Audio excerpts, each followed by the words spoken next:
All right, let's get straight to it. The NFL Week 12 is amongst us, and I have to say that there are some really exciting stat games for the 2024 NFL Week 12 schedule. I'm just like every single week. I'm excited. I'm just excited. And I'm grateful. And I'm thankful, and I'm just full of spirit and joyful.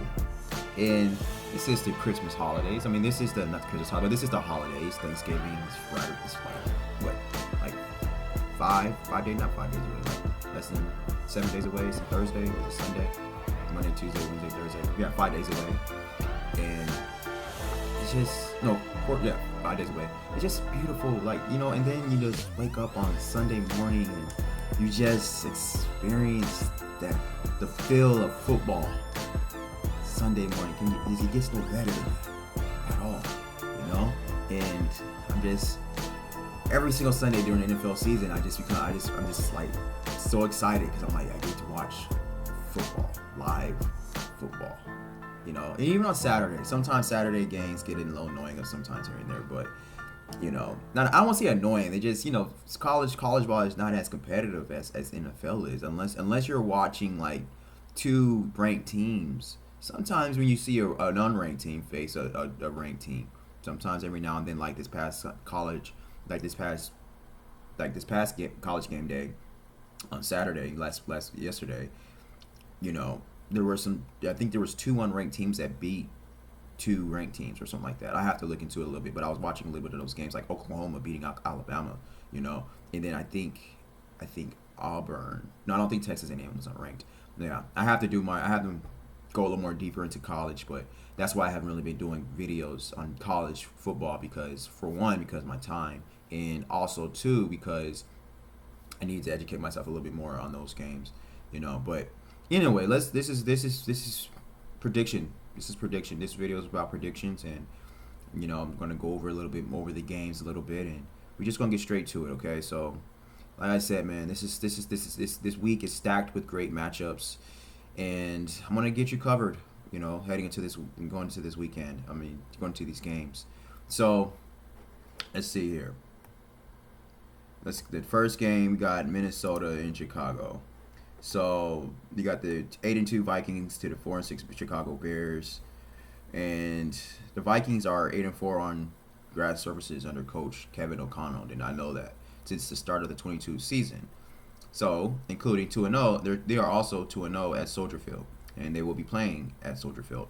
That's a decided departure from the franchise's history after it moved indoors to the Metrodome in 1982 and later U.S. Bank Stadium in 2016. So during those 4 decades, the team had a .402 winning percentage on grass and .586 on artificial surfaces. That's pretty interesting. So the Bears, they're on a 4-game losing streak, and they have the toughest remaining strength of the schedule in the NFL. Wow, according to ESPN research. And they switched offensive coordinators from Shane Waldron to Thomas Brown last week, and Chicago notched its highest point total since week 6 in a 2019 loss to Green Bay. So the Bears are also averaging 11.5 points per game during losing streak, and this is their fewest points per game in the NFL that span since week 8. Coach Matt Eberflus, he has a 2-11 record against NFC North opponents. This is the worst in the league since he was hired in 2022. Like I said before, I don't think he is what's holding Caleb Williams back. I don't have a lot of faith in this in that coach at all, and he has to go. Hopefully he does. I think they're going to still be facing the same problems because of him.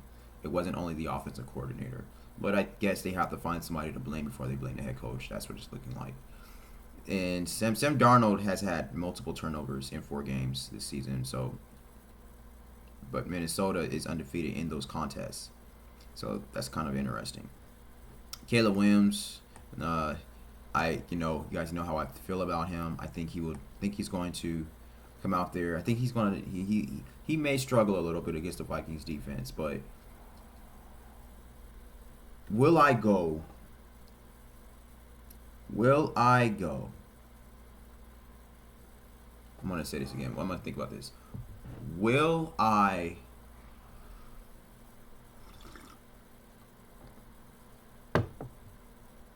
Let's see. Will I predict the Bears to beat the Vikings today? I'm trying to think. Should I? I don't know, man. It's just going to be kind of hard to think. Like, say, I, my heart is going to with the Bears. I do want to pick the Bears. I do. But I'm picking them. I pick them every single week to win, and they haven't been winning. I've been wrong 4 times for picking the Bears. For some reason, I do believe that they can beat the Vikings this week. I do believe that for some reason.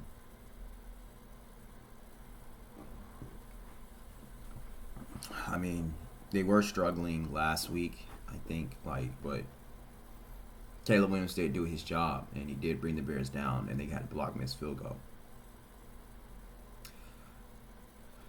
My heart goes with the Bears. My mind is going with the Vikings. And I don't want to waste too much time on this. And I think it's going to be a close one, but I don't think the Bears is going to win this game. But I'm not picking the Bears just because I've been wrong the past 4 games. I just think that the Vikings are really good, and it's going to be pretty tough on the Bears. I will say this. I'm not going to be too mad about which other quarterback wins. Well, I am. I'm a huge Caleb Williams fan. I'm more of a Caleb Williams fan than I'm a Sam Darnold fan. But, I mean, it's 2 USC greats battling against each other. Nobody's really talking about that. You got USC alum, Sam Darnold. USC alum, Caleb Williams. Come on, man. Gets no better than that. Then you got 2 competitive matchups. Not only competitive matchups, this is a rivalry. You got the Minnesota Vikings going against the Chicago Bears. It's beautiful. So, but I'm going to go with I'm going to go ahead and go with the Vikings. I want to say the Vikings is going to win this game 30-29. I'll say 30-29. All right. And I hope I'm wrong, actually. I hope I'm wrong. I want to say this again. I hope I am wrong on this game. I hope that the Bears does beat the Vikings, but I'm going to say the Vikings is going to beat them 30-29. This is one of the very few times where I hope I'm wrong, But you guys already know on my channel, I don't mind being wrong. I don't care about being wrong, I like to learn more than anything. I like to learn more than being right. So I can care less about being wrong. But anyway, let's go on. We got the Detroit Lions against Indianapolis Colts. We got the 9-1 Lions against the 5-6 Colts.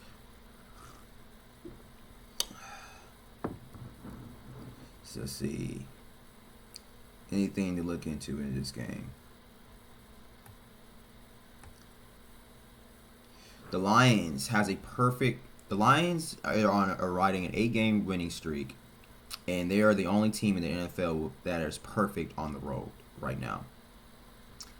But of course, you already know Dan Campbell is not going to buy into that bullcrap hype. He is going to keep having that underdog mentality in that, and just let that team know that what we did do, it doesn't matter. It's about what we're gonna do right now, and they don't respect us. And this team is pretty tough to face, and we are not going to let up on our opponents. And we are we are going to push down on the gas pedal. That's why they run up the score. It's a mentality thing. It's not so much trying to disrespect their opponents, but it's a mentality thing. It's like we don't let up. We're not going to let up. We can't let up. We can't afford to let up. It's hard to win in the league. So we got to keep going. We cannot lose the momentum. We got to keep pushing, and I love that he's coaching them. Coaching them that way. Dan Campbell said out of his own mouth, "We're not the underdogs, but we have certain standards of the way we approach things, the way that we prepare for games. And as long as we do that, you will continue to be a tough team to beat, and that's important." That's what Coach Campbell said on Monday. So the Colts, they got to come up with a strategy on how to beat a high-powered offense. Their defense is going to have to come through, and I don't see that happening at all. So the Colts, they rank 31st in time of possession at 26.40 per game. That has been detrimental for their defense because the unit has played too many snaps. Indianapolis is the second in the league in defensive snaps, averaging 66.9 per game. The Lions have 4 games this season with more touchdowns than incompletions. That's crazy. That's crazy. That's the most such games in a season by any team since 1933. The Lions is pursuing perfect football. That's the type of football that the Lions are playing. Perfect football. They're not just going into these games wanting to win. No. Winning does not matter to Dan Campbell. It's obvious that winning does not matter. You know what actually matters to Dan Campbell is dominating. That's what matters to Dan Campbell. That is how he is coaching the Lions. He is like, we can give a damn about winning. Winning is a given. That's the bare minimum. Win. The rest of the league is just trying to win. We are trying to dominate. And that's what Jim Harbaugh is doing too with the Chargers. It's not showing yet, but that's what the Chargers wants to do also. I know that. I know Jim Harbaugh. That is what the Chargers wants to do. They haven't gotten there yet. This is still Jim Harbaugh's first season. But what the Lions are doing is what Jim Harbaugh wants to do with the Chargers. It's a difference. Some coaches they teach their team to dominate, to be freaking ruthless in all cylinders. Rolling on all cylinders. So the Colts, they got their work cut out for them. I will be extremely surprised if the freaking Colts win this game. I'll be very surprised. And, well, like I said, any given Sunday, anything can happen. Any team can beat any team in the NFL. It just happens. It can happen. But they're not going to beat the Lions today. They're not. I just don't see that happening. So I'm going to go ahead and say the Lions are going to win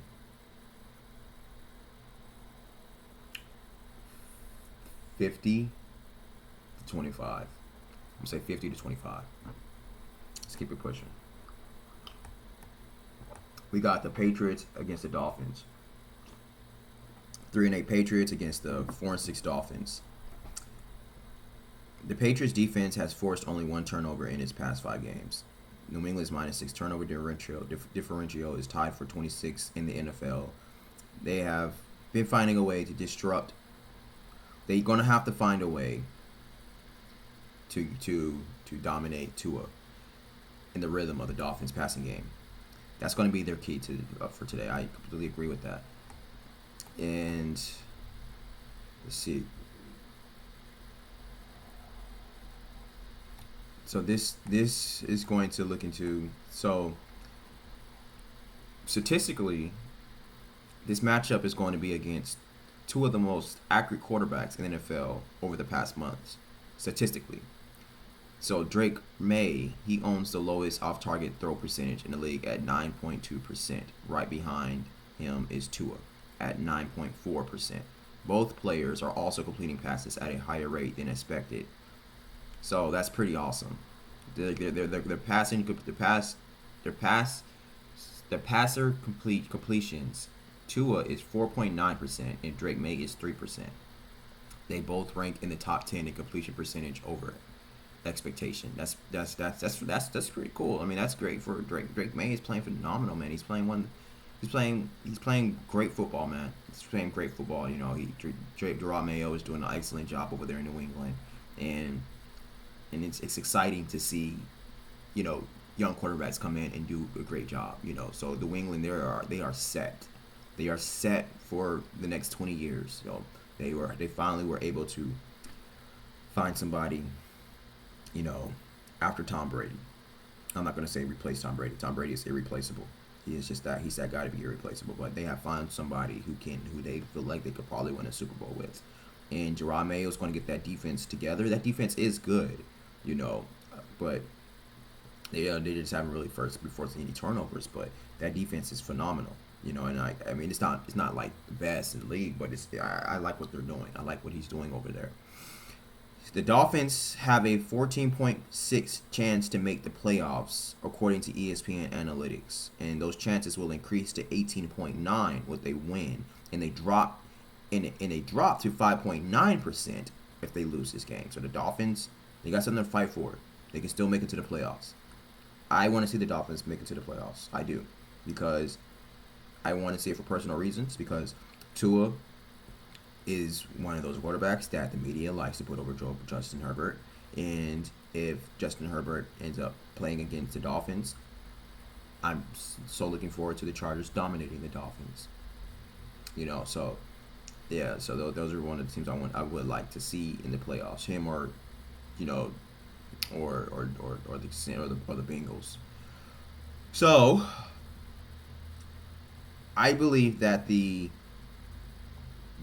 Patriots defense is going to be too much for the Dolphins offense. I'm going to go ahead and say it right now. I'm going to go ahead and say it. That the Patriots are going to beat the Dolphins today. And even though I would like to see the Dolphins make it to the playoffs, I just don't see them beating the Patriots. I think the Patriots is going to win this game 25-21. I think they're going to 25-21. We got the Tampa Bay Buccaneers, 4-6 Buccaneers against the 2-8 Giants. So let's see here. The playoffs starts now for Tampa Bay. They're coming off their bye week at 4-6, having lost 4 straight. The Bucs are in a similar predicament as they were in last season. They start off pretty hot, and then now they're slacking. Now I will say, the fact that they lost their 2 wide receivers, that hurt them. That pretty much put a stab in their freaking momentum. So I can't remember. I don't know when Mike Evans and Chris Godwin will be back, but it's going to suck for the Buccaneers. So Tommy DeVito is the Giants' new starting quarterback in place of Daniel Jones. DeVito will be trying to rediscover the magic from last season when he won 3 straight games as an undrafted free agent. He threw 8 touchdown passes to just 3 INTs as a rookie. DeVito also finished with a total QBR of 26.9 as a starter, which was the worst of any qualifying quarterback from week 10 to 16. He'll have his work cut out for him after not having any reps with the first team offense this summer and season. So I don't really care about Tommy DeVito. It's whatever. I mean, congratulations. You were able to win 3 straight games as an undrafted free agent. Congrats, but it doesn't mean anything to me. I mean, so I don't really see him doing that much against the Buccaneers. I don't see the Giants doing anything different than what they had with Daniel Jones. Giants are a huge mess, and they're going to have to address that in the draft and in the offseason.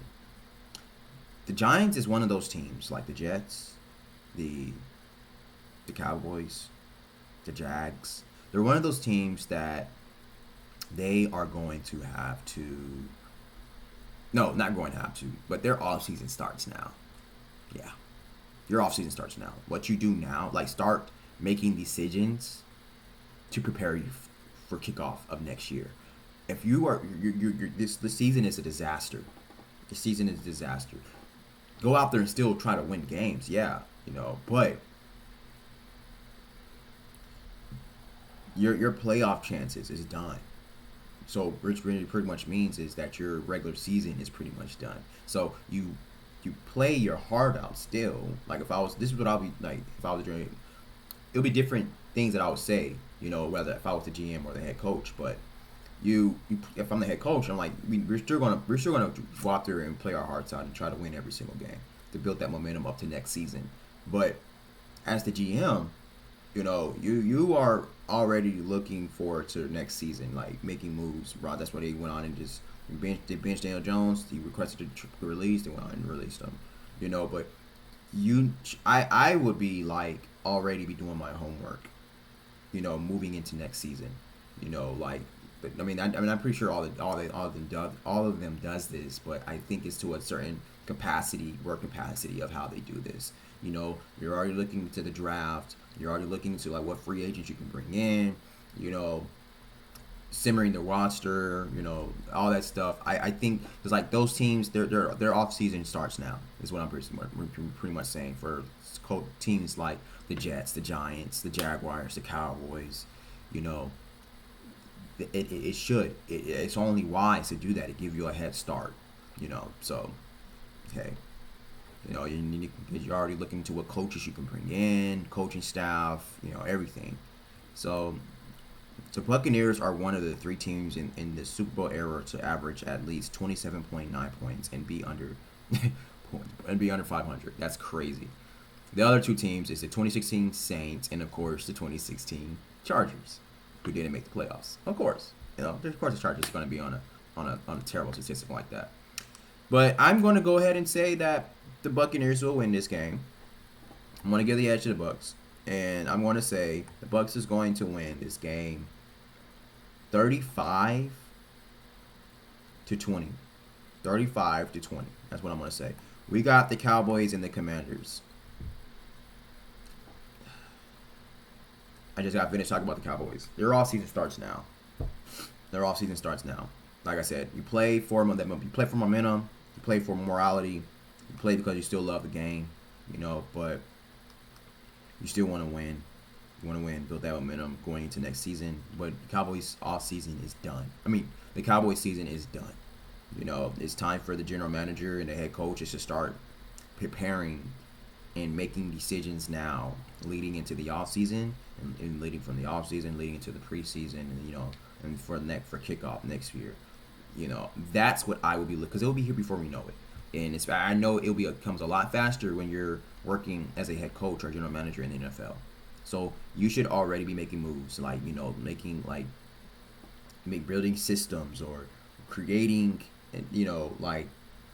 creating scenarios or just designing blueprints that can lay you out for when, as soon as the season ends, the correct actions and protocols that you are going to take, that, what I'm saying, and you can make more decisive and wise decisions on what you're going to take, on who you're going to release, who you're going to resign, who you're going to seek after, where you're going to seek these scouts at, looking at all the players coming out of college, players in free agency, players around the league that you want to bring into the Dallas Cowboys or the Jets or the Giants, or right now we're talking about the Cowboys, and you do those things, you set up, you build these systems and these blueprint laid out. So, so to prepare you.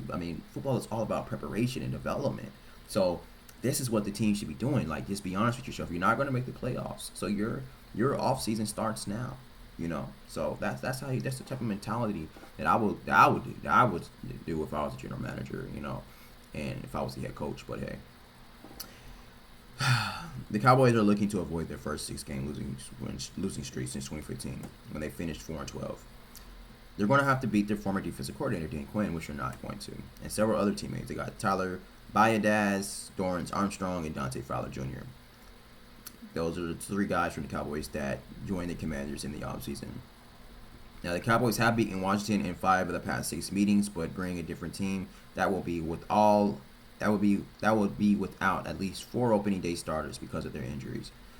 So Deron Bland, he's expected to make his season debut. That's not going to make a real much of a difference for the Cowboys. But let's see, Commanders. If the Commanders gets their running game together, that's just going to unlock a whole another aspect of their offense. And if Jaden Daniels can get it going, that's going to unlock a whole another aspect for Daniel Daniels to dominate the Cowboys' defense. In Washington's 7 wins, it has averaged 5.2 yards per carry, but in the 4 losses, it's 3.5. So it's Brian Robinson Jr. It's not just about him, who he averages 4.7 yards per rush and wins, but it's also about the quarterback runs. Like I said, Jaden Daniels running is a big part of his game. In 7 wins, Jaden Daniels has rushed for 5.3 yards per carry. So Dallas, they ranked 24th in yards per carry, which allowed 4.7. So if the Commanders have done their homework, they are going to identify themselves, their offense of this game, of running down the Dallas Cowboys' throat. So Yeah. So the Commanders, the running backs, and Daniels. So no, never mind. I'm not gonna look into that. So the CD Lamb, he has 106 targets this season, which is tied with Garrett Wilson for most in NFL. But he also only has one game with 100 plus receiving yards after 8 such games in 2023. So CD Lamb is having a very terrible season right now, and a lot of that is due to him holding out, I believe, and the lack of the quarterback play. But I'm going to go ahead and give this game to the Commanders. I'm going to say the Commanders is going to beat the Cowboys 55-16. Yeah, 55-16. We got the Chiefs, 9-1 Chiefs against the 3-7 Panthers. This could be a, how can you put it, trap game for the Chiefs. You heard it from me. This could be a trap game for the Chiefs. And the Chiefs could lose this game. They could. And they also could lose when they have to play on Black Friday going into Oakland. No, Oakland. Vegas. I think they're playing at Vegas, I believe. I think I have to look into it. But they are playing against the Raiders. They're not going to lose this game. I'm just saying this could be a trap game. It definitely could be. But just don't be surprised if the Panthers are playing competitive ball against the Chiefs, or the Chiefs barely lose this game. Don't be surprised. So the Chiefs have played excellent run defense all season and are third in yards allowed per carry, 3.6, and per game, 85.3. So there are difficult tests against the Panthers. Chuba Hubbard, he's a phenomenal running back. I like their running back. He is probably the only good thing on the Panthers offense. I won't say team, because I do like the Panthers. I do like some of those defensive players on the Panthers. I like J.C. Horn, but Hubbard, he has 3 100 yards games and a healthy 5 yard per carry average this season. So, I mean, what to look for is could the Panthers establish the run game against the Chiefs' stout defense? That remains to be seen. So they're getting healthy defensively, and particularly they're getting DJ Wonnum back.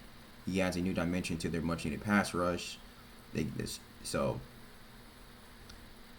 a strong running game has kept Carolina close enough to win its past 2 games with Bryce Young at quarterback, but the Chiefs have the third best run defense in the NFL. So this might going to force Young to try to make more plays, and this is probably going to force the Panthers to pass more, which I know they're probably not going to want to do that. But it's going to be a good battle test for Bryce Young. It's going to be a good learning experience for Bryce Young. Good reps for Bryce Young. I still have faith in Bryce Young. I'm still one of those people. Well, I think I'm probably the only person on planet Earth. And other than the Panthers coaching staff, obviously they still believe in Bryce Young. I believe that Bryce Young can still be a good quarterback in this league. I do. I think he just needs to develop more. He needs to develop. And that starts now. His development starts now. What greater tests, what greater reps that Bryce Young can take as going against the Chiefs' stouts defense. And do you know how much momentum that can build for this young man if he does go out there and he doesn't lay an egg and he goes out there and he performs well against the mighty Kansas City Chiefs and their defense? That'll be phenomenal for Bryce Young. So that's some stuff I'll be telling like my current quarterback if I was a head coach. I'll be saying stuff like that. Things that he can look into and look forward to, and things that psychologically can make him just want to perform and be more comfortable to perform and to be better and just to play his game and to not be afraid of who you're facing, but look at it as a great opportunity to revolutionize your career and to develop, because it's all about development. Just get better, 1% better every day. Just 1% better, bro. You don't have to think. You don't have to look too far out. Just focus on now. Every single moment that's coming, 1% better. That's it. Just have a better practice today that you did yesterday. have a better game today than you did last week. Every single game. Make sure this game is better than the last game. Doesn't matter who you're facing. Make it more about yourself than the other team. So that's when, some stuff like that I'll be telling my players, telling my quarterback especially. So Bryce Young is going to have to make some plays if the running game is shut down, which I'm pretty sure it will be. So this is great for Bryce Young. So the game is going to be in his hands. Young has led the Panthers to 2 straight wins, throwing for 297 yards and 1 touchdown. So that's something to look into. Another win for the Panthers will tie their longest win streak over past 5 seasons. They won 2 straight before their bye. So that's awesome. I'm gonna go, even with all that being said, and me talking about Bryce Young, I'm going to go ahead and say that the Chiefs are going to win this game. The Chiefs are going to win this game 30-19. 30-19. And I know I said that this game could be close. Don't be surprised if it's close. I'm just saying it could be. Football is very unpredictable. It could be. Just because it could be doesn't mean it is.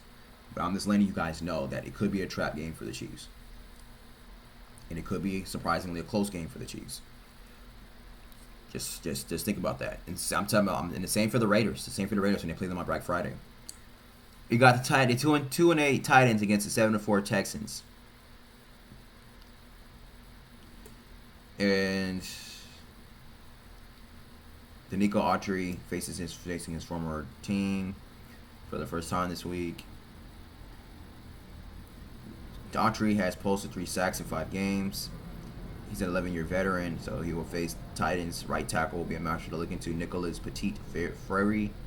He has allowed 6 sacks. This matchup is a huge advantage for Houston, especially in third and long situations. So Houston's defensive line against the Titans' offensive line is going to be a mismatch. C.J. Stroud has averaged 259 passing yards per game in his career, but the Titans are allowing the fewest passing yards per game in the league this season at 164.6. That's something probably a lot of people don't know. Like I said, the Titans does have a pretty good defense. So the Texans could lose this game. They could.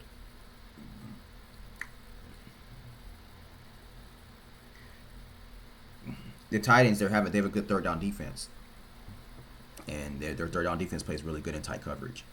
Tennessee has allowed third lowest conversion rate at 32.5% on defense.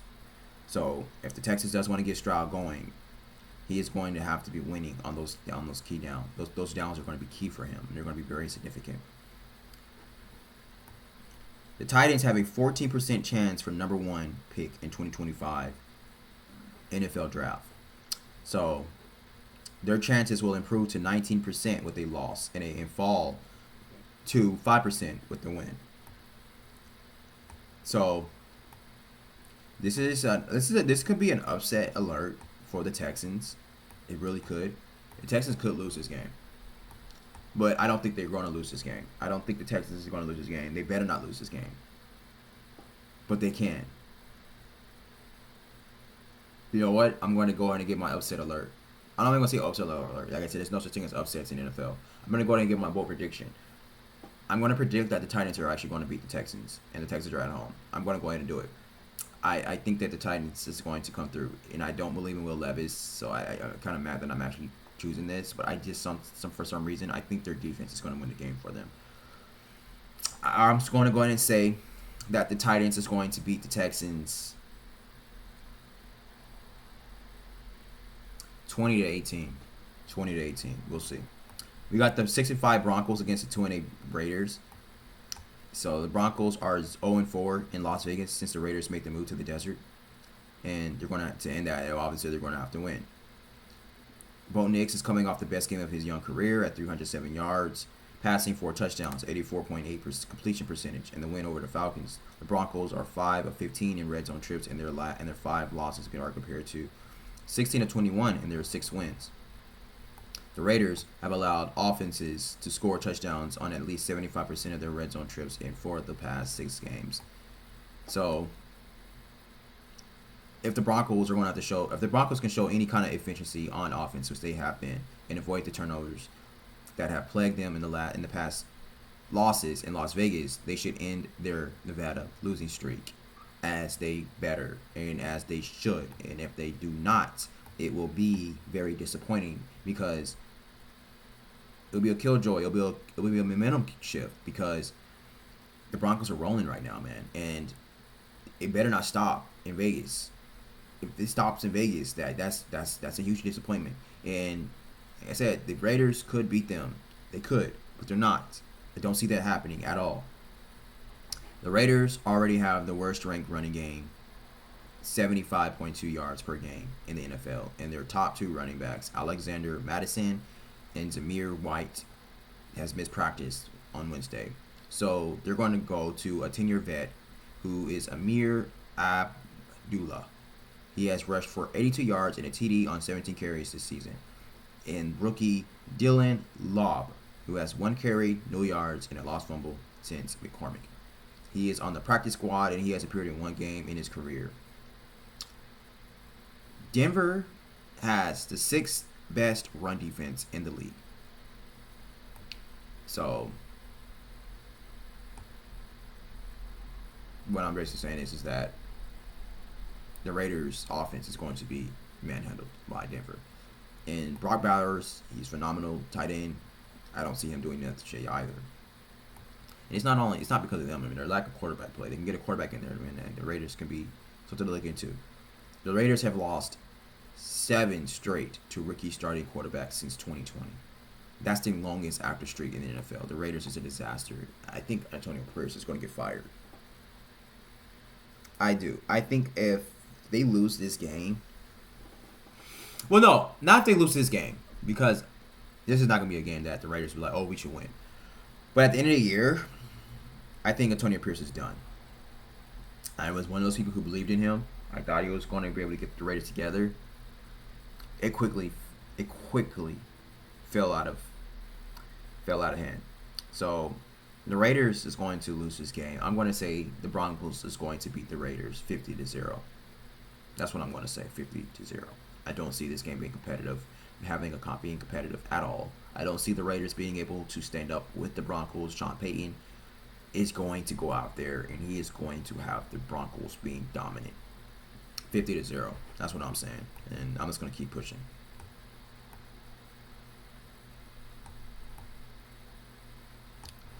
'49ers, Packers. 5-5 '49ers and 7-3 Packers. And this game is going to be a competitive game. The '49ers, they are banged up, but their chances of slowing down Packers quarterback Jordan Love and company will take a big hit because Nick Bosa is ruled out with left hip and double leg injuries. Man, that's going to be tough for the that is going to be tough for the 49ers. With Bosa on the field, the Niners have a 33% pressure rate and 8% sack rate. Without Bosa, those numbers drop to 18% and 2%, both of which would rank last in the NFL. As if that wasn't enough, the 49ers will also be without starting quarterback Brock Purdy. Oh, so he's not playing? And he's dealing with a right shoulder injury. So that's going to be tough. Yeah, the 49ers are going to lose this game. Love is perfect, 6 for 6 last week against the Bears on throws of 15 or more yards downfield, which went to wide receiver Christian Watson, and he's in the top 5 in the NFL in air yards per attempt. But the 49ers defense has been strong against deep throws. They still have a good passing defense, but it's not going to matter. And according to ESPN research, quarterbacks facing the 49ers have the lowest total QBR and second lowest completion percentage on such throws, with 3 touchdown passes to 7 interceptions. The Packers are 5-0 this season against teams with records of 500 or worse. So they're winning games that they're supposed to. That's what that means.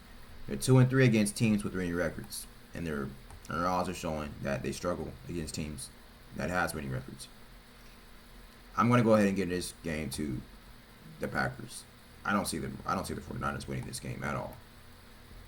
The Packers are going to win this game 37-10. Yeah, I'm going to say 37-10. We got the 6-4 Cardinals against the 5-5 Seahawks. Man, this is going to be a very competitive game. This is going to be a very great game to look into. So we're going to look into how the Cardinals are going to handle their bye week, coming off 4 straight wins, could set the tone for the home stretch. It's because the Cardinals they got everything's going in their favor right now, man. They can come in here and win, and if they can, not slack off, their playoff hopes is looking very, very promising, very, very promising. Yeah, the Cardinals. Let's see here. Yeah, the Cardinals will be in the undisputed driver's seat of the NFC West with another win matchup against Seattle coming in 2 weeks. So they beat Seattle today. They beat them in 2 more weeks. They'll have it pretty much locked up. Seahawks offensive line is a weakness of theirs of the first 9 games, but it had perhaps its best performance of the season in Seattle's win over the 49ers. Abraham Lucas made his season debut at right tackle. Olutuimi stepped in center after Connor Williams went on retirement. And so the first place Cardinals, whom Seattle faces twice over the next 3 weeks, rank in the bottom 5 in both pass rush win rate and pressure rate. So Kyler Murray has lost his past 5 games against Seattle. So he's winless against Seattle. So another defeat would tie the second longest losing streak by any starting quarterback against the Seahawks in franchise history. I think that Seattle plays the Cardinals very good. I would like to see the Cardinals win this game. I would. I don't think they are, though. I'm going to go ahead and give the ring. No. I'm going to go ahead and give the win. I'm going to give the edge to the Cardinals. I'm going to say the Cardinals is going to win this game. I'm going back and forth, man.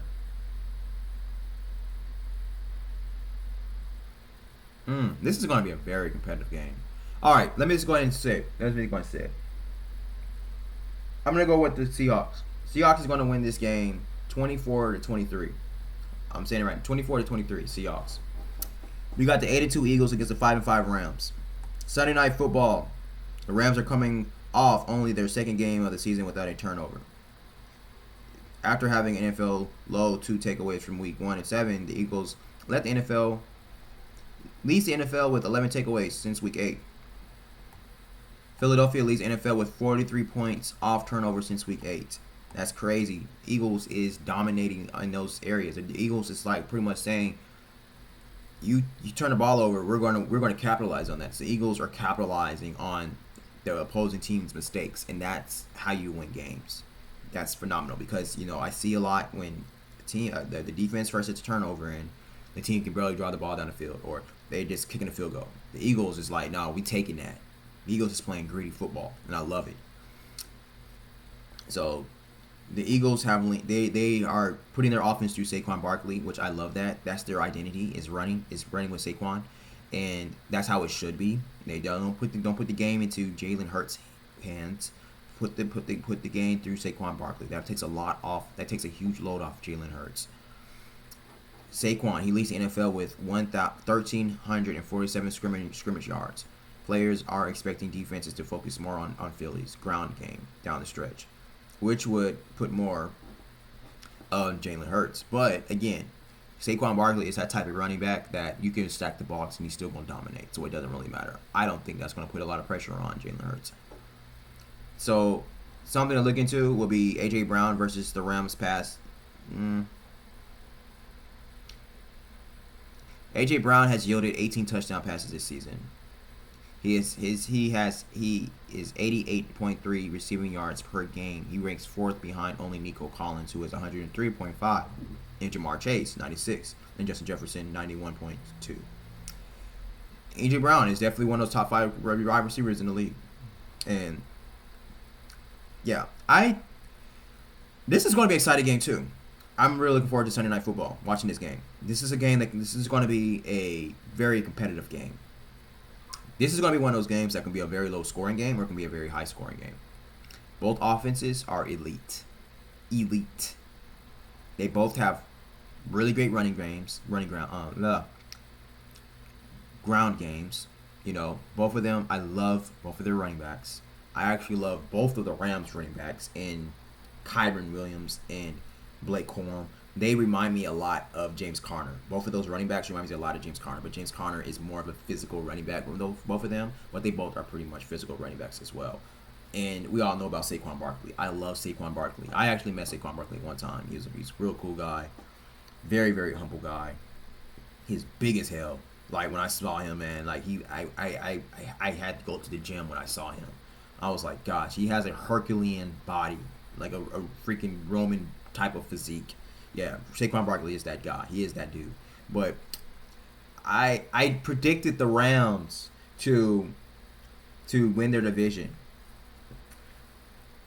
I don't think the Rams is going to win this game, though. I don't see it happening. I see Philadelphia coming into LA and owning LA. They're not going to dominate. I'm just saying owning LA. They're not going to dominate the Rams. I don't see them dominating this game, but I do see them winning this game. I see this game being competitive. I don't think the game is going to be dominated on any side. Definitely the Rams. The Rams ain't going to dominate anybody. If the Rams win the game, it's a tie game. That's how the Rams play. The Rams don't dominate, you know.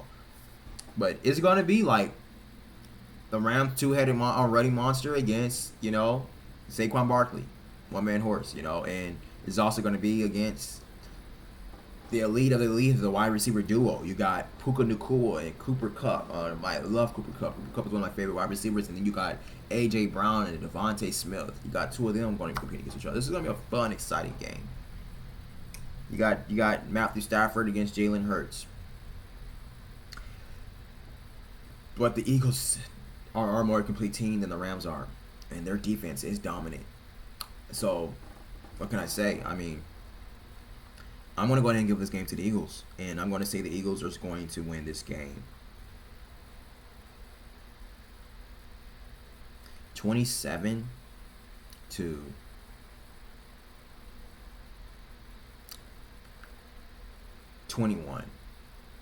I want to say 27-21. Eagles 27, Rams 21. All right. So now we got Monday Night Football.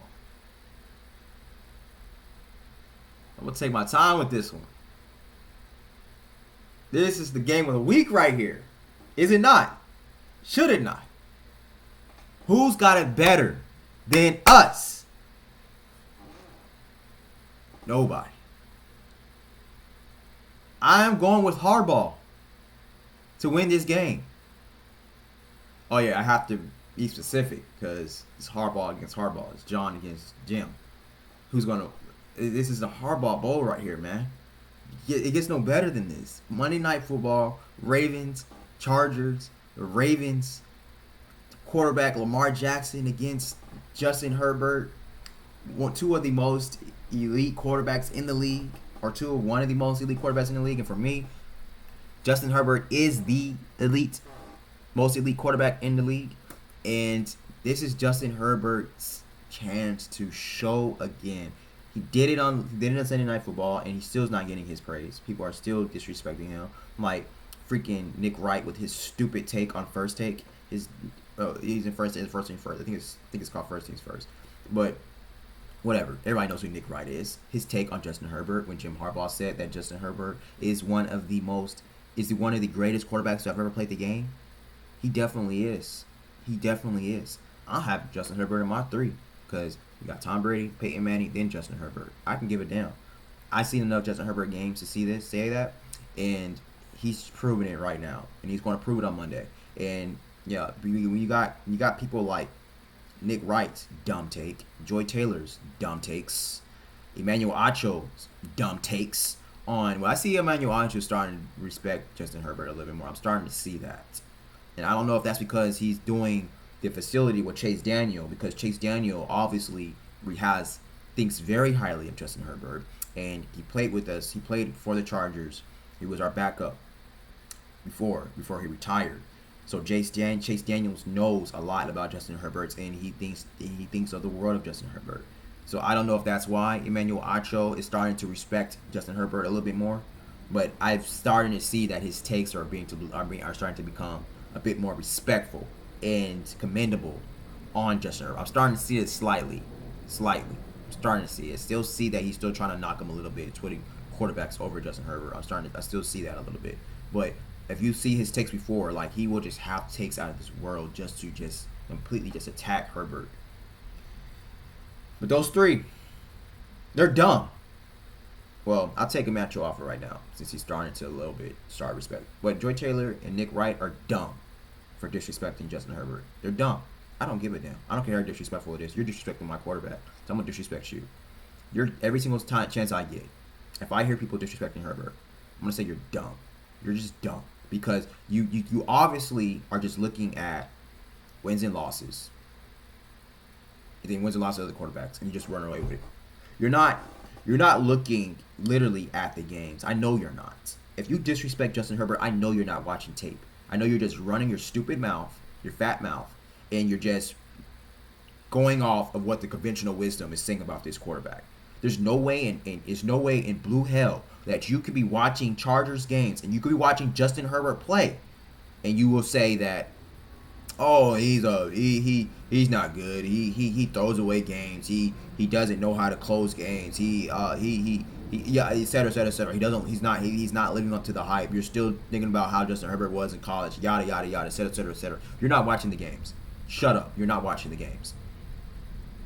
I've literally watched every single Justin Herbert game in the NFL. I haven't seen a single Justin Herbert game in college. I haven't. I wasn't big on Justin Herbert when he came out of college. I didn't want the Chargers to draft Justin Herbert. I was mad when we drafted it. I was mad when we were predicted that we possibly could draft Justin Herbert. This is when Phillip Rivers retired, and then went on, and then when he left, and when he went to the Colts, But I did not want Justin Herbert. I wanted Joe Burrow. That's who I wanted. I did not start being big on Justin Herbert until the first snap of the game that he played, the game that he was not supposed to play. After that game, I was sold on. Because after that, he was performing. I'm like, this guy's a real deal. And I'm not biased because I'm not that big of a Phillip Rivers fan. I was very hideous about Phillip Rivers. What Phillip was saying about Justin Herbert is what I was saying about Phillip Rivers. I was like, bro, Phillip Rivers cannot close games. When we go to the playoffs, he throws games away. I see him. He'll just throw an INT for a game losing touchdown. I'm not game losing touchdown, but over a game, he would throw an interception to throw the game away. I've seen Phillip Rivers do that. Now, Phillip Rivers is a great quarterback. He is. He's a Hall of Famer. He's not first ballot, but he's a Hall of Famer. But I would never put Phillip Rivers in my top 5 or top 10 of quarterbacks of all time. He threw too many games away when it was time for him to show up. I saw that under my own eyes. So I am completely critical of the Chargers. I hated, even though I was a Chargers fan, I hated the Chargers prior to Jim Harbaugh. And I hated them prior to Justin Herbert. I did. I'm sick and tired of them always losing close games like this. But Justin Herbert, no. Like I said, I've seen every single game of him. And I know how great of a quarterback this dude is. He's elite. He purely is. And you're going to see that again on Monday Night Football. You're going to see that again. So, I'm excited. Look out for this, man. Look out for this game. This is another opportunity. And Justin Herbert, he's not dumb. I know he hears these people talking crap about him. I don't think he really cares that much, but he's a competitor. And so what competitors do is they love proving people wrong about them. They love showing up. They love showing up and showing out and doing better, being better than you. That's what a competitor does. That's a competitor mentality. Let's dive a little deep into this game. Lamar Jackson. He has been the best quarterback in Monday Night Football history. Wow. That's pretty cool. So Lamar Jackson is Mr. Monday Night Football, huh? What a way for Justin Herbert to dethrone that. In 8 games, he has thrown 20 touchdown passes and no interceptions for an 86 QBR, which is the highest among quarterbacks with at least 5 starts. The Chargers have been the stingiest defense. They have been one of the most dominant defenses in the NFL, allowing an NFL best 14.5 points per game, and the lowest scoring average after 11 weeks since the 2019 Patriots at 10.8. That's all phenomenal. The Chargers defense is dominating. They did let up a little bit on the Bengals. The Bengals do have a high-powered offense. I was a little mad about that. I was pissed that we let the Bengals come back, have that 21 points. I really wish we could not have done that. I wish I was playing for the Chargers because I would just be like, yo, we can never let that happen ever again. Like, 6 points is more than enough of scoring on us every single game. I'll be down 27 points, pulling my hair out right now. We can never allow that to happen ever again. Ever. Everybody just do their job. 11-11. It takes 11. I don't care about Derrick Henry. I don't care about Lamar Jackson. It's more about you than it's about them. You know what I'm saying? Like this is what I'd be saying if I was, if I was on a team, but like on the defense, like play corner.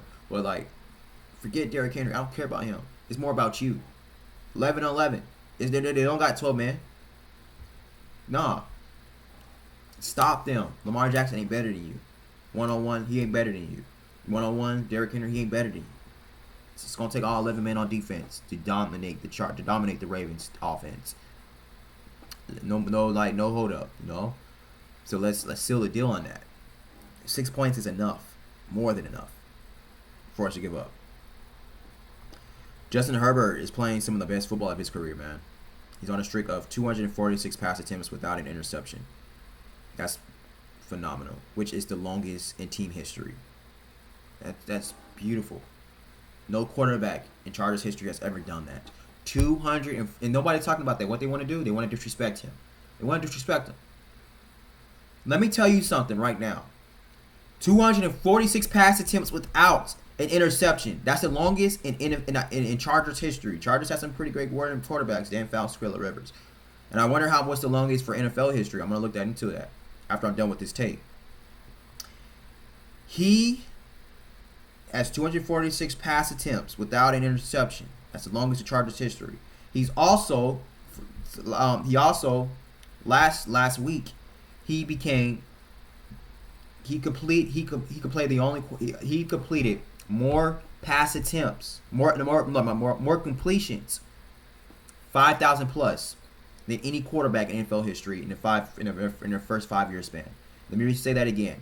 Justin Herbert has more completions than any quarterback in NFL history in their first 5 seasons.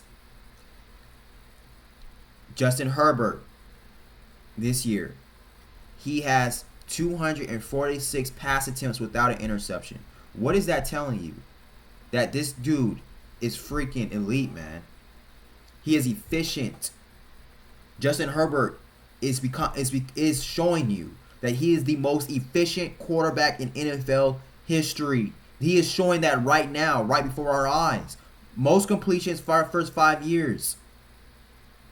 246 pass attempts. That's the longest in team history. Come on, bro.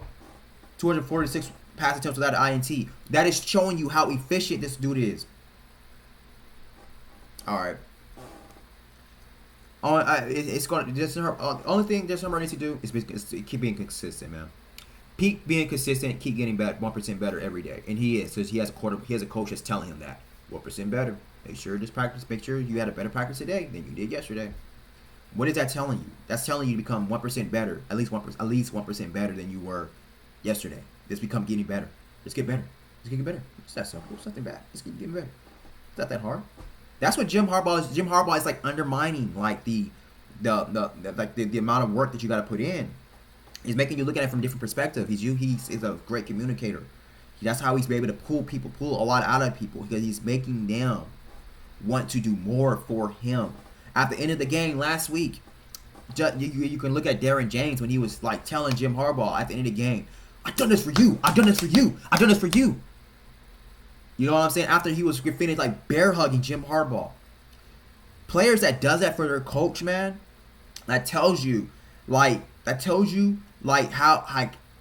how much blood, sweat, and tears that players would give to a coach. Not all players will do that for a coach, especially in NFL, man. When these players is like willing to put their whole entire body on the line just for their head coach, that tells you how much of effect that head coach has on those players, man.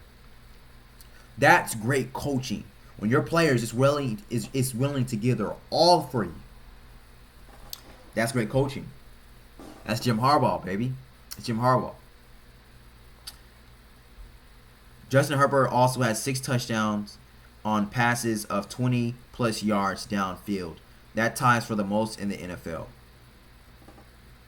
What else is I telling you, man? Come on, bro. 6 TDs on passes of 20 plus yards down the field. He's showing you that he will torch your defense. And again, what elite wide receiver is Justin Herbert doing this with? You see the Chiefs trading for DeAndre Hopkins. They have Rashee Rice. They got one of the greatest tight ends in NFL history, Travis Kelce. One of the greatest offensive pass callers in NFL history, Andy Reid. Does Justin Herbert have that? I mean, he got Jim Harbaugh now, but did he have that prior to this year? All right. I don't care, man. Justin Herbert is the best quarterback in the NFL today. He's better than Patrick Mahomes. He's better than Josh Allen. He's better than Lamar Jackson. He's better than Joe Burrow. He's better than those 4. I don't care what anybody says. If you disagree with me, then you are not doing your homework. You're not. Because none of those 4 quarterbacks has achieved what Justin Herbert has achieved single-handedly. Wins and losses, Super Bowl, playoff wins, Super Bowls, those are a team stats. Those are takes a team effort. Those takes coaching. Name me one quarterback that has won multiple or at least even one Super Bowl with a terrible coach. Name me one quarterback that has done that. Name me one quarterback that has won a Super Bowl with a terrible defense. Name me another quarterback that has won a Super Bowl with a terrible running. With a terrible running game. I love to learn. I would love for somebody to comment, leave those comments in my comment section, and tell me what quarterback has won the Super Bowl doing that. At least one. So, yeah, man. So the Ravens, they have the NFL worst pass defense, allowing 284.5 yards per game. I don't care if they have the best defense. Justin Herbert is going to torch that defense. That's how great of a quarterback Justin Herbert is. Y'all gonna see tonight, not tomorrow night. Y'all gonna see. Jackson 8.3 and Herbert 13.0 leads the NFL in touchdowns to interception ratio. Justin Herbert has 13 TDs, 0 INTs. He's the best in the NFL at that. So, this will be the 3rd instance in the past 20 seasons in which the outright leaders in that mark have met in week 12 or later. That's pretty cool, man. That's pretty cool. Lamar Jackson, 8 touchdowns to 3 interceptions. Herbert, 13 touchdowns to 0. But Lamar Jackson's better than Justin Herbert, though. Okay. You know what? I'm gonna go ahead and give you my predictions for tonight's. I'm living in the future right now. I just can't wait to this game. I'm gonna be at that game. I'm actually going to see Tony Jefferson's dad at the game as well, so that'll be pretty cool. But I'm gonna go ahead and tell you what the predictions is going to be for this game. I'm gonna give you my predictions. Chargers 37. Ravens.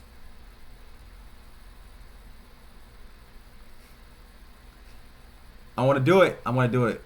I'm saying this is going to be a blowout because I don't want to give the Ravens more than 20 points. Because I know how that defense is not going to fight for that and allow that. And I know how the Chargers offense is going to fight to dominate. 37-19. 37-19. That was the same points that I gave the Bengals last week.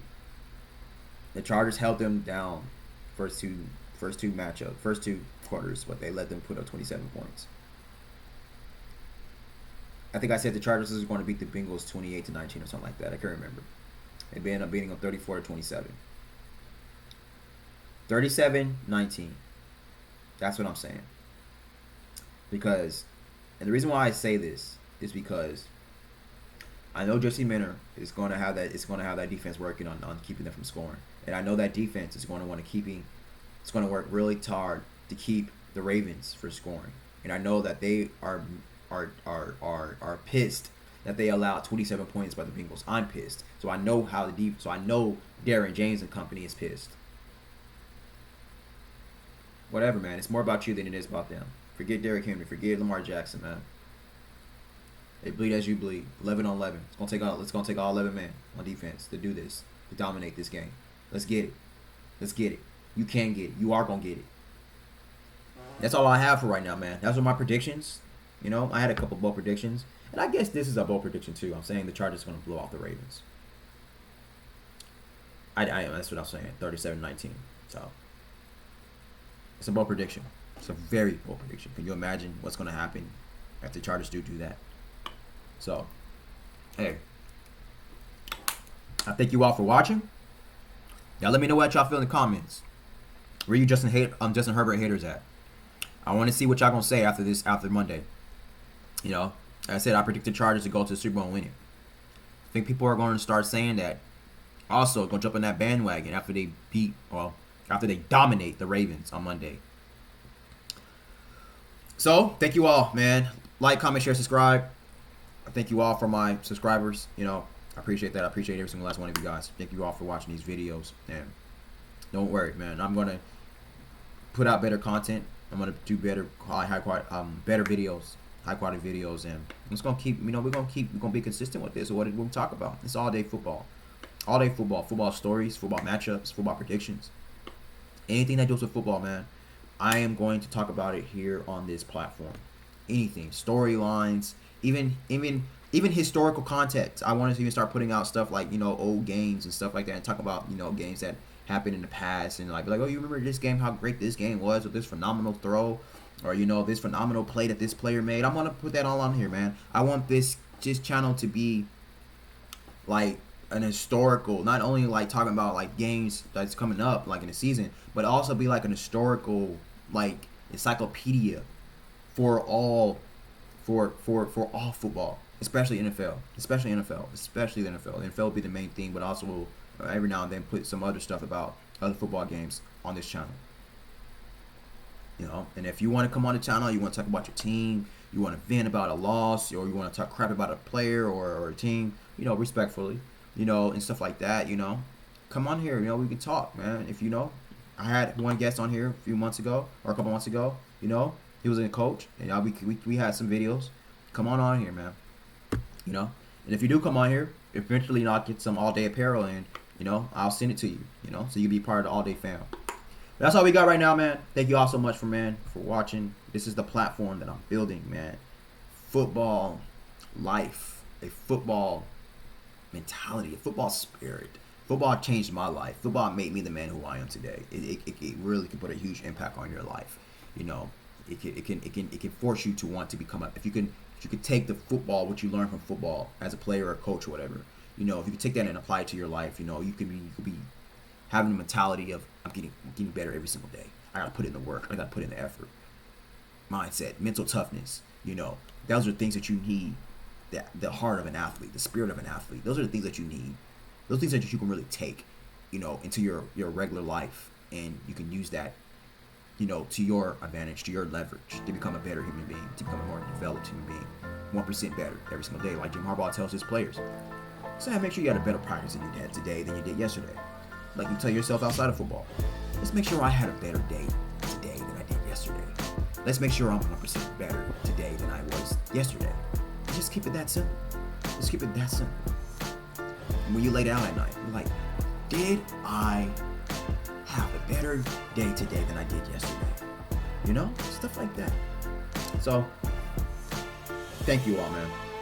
Be back soon. All day.